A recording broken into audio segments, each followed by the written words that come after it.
Hi, Neal here, the producer of Making Conversations Count, the weekly podcast hosted by telemarketing trainer and expert Wendy Harris.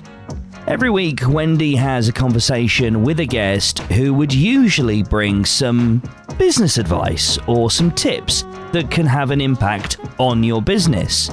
Now, this week is a little bit different because it's not business advice per se. However, as you will hear from the episode, if you listen to it, and if you haven't done so yet, why not go back and listen to it now before you continue this episode? You'll hear that the guidance and insights shared by the guest can have a direct implication on the future of your business. So let's get to it. It's my job to carry on the conversation with Wendy as we discuss her Making Conversations about Brain Health Count. And at the same time, it's overriding whatever stresses you're facing. And it brings you a sense of the social group, even if you're not with them, but you're preparing for them. And that's a lovely thing to do. Talking with Veronica, her explaining that moment with Bark and her mother, which you're going to have to listen to because it was a bit of a tearjerker for me.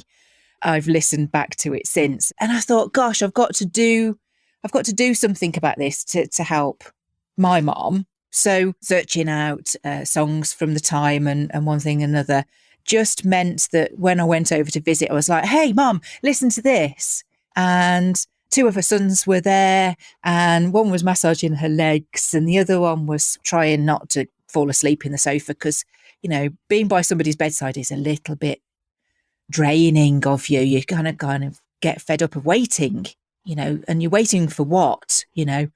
And we put the Everly Brothers on, All I Do Is Dream, and her hands started waving and her mouth started, and we heard, and she was dream, dream, dream, dream. And then she was mouthing the rest of the words so that she obviously knew the words and got to the gee whiz, you know. And since that kind of was in front of her eyes, the one brother, Steve, he said, I wish we'd have recorded that. And I went, no, do you know what? That was just private.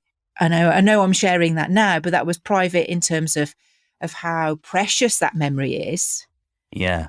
But also proof of what Veronica is saying in, you know, rather than just sitting by somebody and saying, hey, Mom, what have you watched on the telly? Has anybody rung you today? What do you fancy for your tea? You know, that you can actually do something like that. And then the rest of the day, she had a really good day because we carried on playing lots of other songs. So seriously, it works. Wow, that's incredible. So obviously what Veronica shared in the episode a few days ago that was released, you'd obviously already applied this with Valerie. And clearly you had the benefit of hearing this conversation ages ago that allowed you to apply this. Clearly, there is demonstrable proof that this stuff helps. I'm hoping that people are going to hear this episode. If they haven't yet, go back. It's in the feed. Go listen to it. I'm really hoping, I take a bit of comfort in the fact that if someone is going through what you recently went through, and I know that your mother-in-law didn't have dementia. She had another condition, but clearly it shows it doesn't matter. Like, we've stamped dementia on the topic here, but it obviously applies for any kind of condition to a certain extent. Would that be a fair thing to say? So if someone you know is convalescing or not 100% themselves at the moment, this could be something worth trying. Yeah, and I asked Veronica this in the episode, and she was like, well, this is something for anyone of any age. It comes back to the same thing that the consultant told Valerie, which is if you don't use it, you will lose it. So if you shut yourself off from social interaction, then, of course, certain things will decline. And the first thing to go will be your mental activity. Secondary to that is your physical activity that affects your emotional state. And how hard it is to get back from that.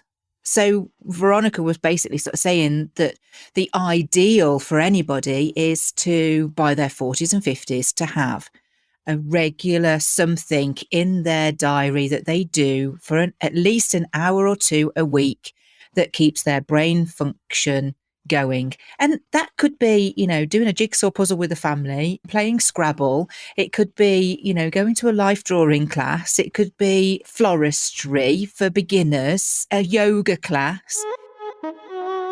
It's good to do it in groups. So join a choir, join a society of whatever interests you most, and go to that. And it's to keep your interest, to keep your imagination engaged, as well as physical and fresh air. It can be absolutely anything. And of course, the key to this is in doing it with someone or others. So in a group setting, because that keeps you connected. This episode in particular was very personally relatable as well. I mean, I know that, offline, I mentioned to you about my best friend that I've known since I was in my early 20s. His mum is now going through the beginning stages, possibly even the middle stages, according to Steve. My own parents, every single day is a routine.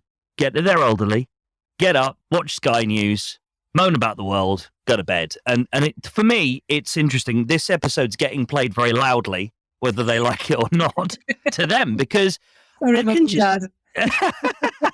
Yeah, sorry, Mum. I know she hates it when I mention her on podcasts anyway. It's a real eye-opener, because it's almost like, do it now while you still can, really, isn't it? Make that moment now.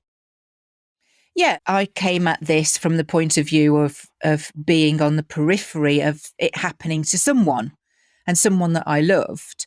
But it has also made me go, hang on, that is something that I need to do for myself then.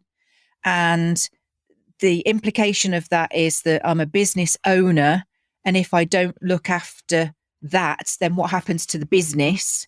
And of course, Veronica mentions as well that, if you're a busy business owner and this is happening to a loved one, then it can actually be quite distracting for you to be able to support that loved one in the right way that makes you remain positive, because it can have an impact on your own emotional well-being. So for me, the whole motivation was about opening up the resources that are available to us as individuals or as a supporting person to others, that we can create a much better culture, because I don't know anybody that says that we have the most fantastic care system for our elderly. And this is just one small way that we can play a part in making that better.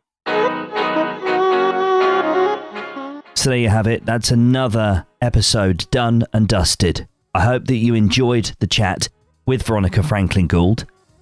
It's not too late to start taking your own brain health seriously. Do reach out in the comments on the socials or via Apple Podcasts review section and let us know how this episode has impacted on you and what actions you're going to take. Make sure you're following the podcast in your favourite podcast player so you don't miss next week's episode, which features Brandon White.